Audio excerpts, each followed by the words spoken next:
Dried blood is dead blood. However, there's no way I know that you can get a chromosome count out of dead blood. You can get a DNA and some other things, but not a chromosome count.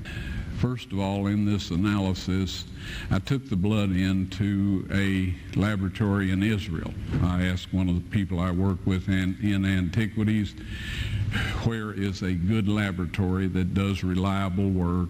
And they said, such and such, such and such. I took it.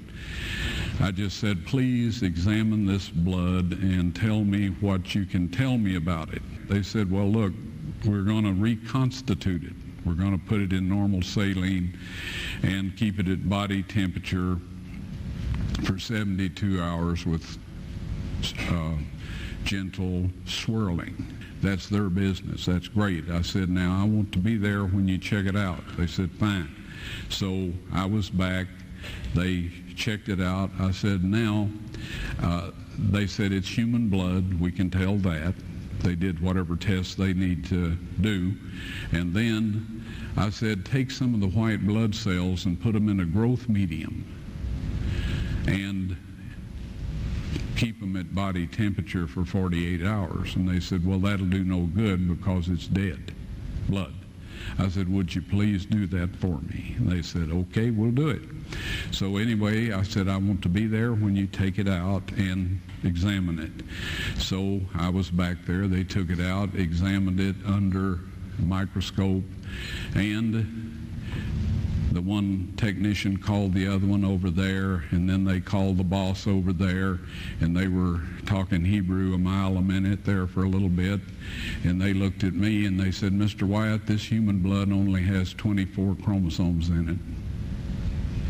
Everybody else has 46. You see, 23 from your mother, 23 from your father, 22 autosomes from your mother, 22 autosomes from your father.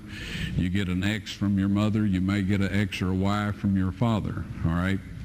This blood had 23 chromosomes from the mother's side, one Y chromosome only. You see, the child could not have developed if they hadn't had the autosomes from the mother. So all of his physical characteristics were determined by his mother's side of the family, her autosomes. His maleness was determined by this one Y that came from a source, not a human male.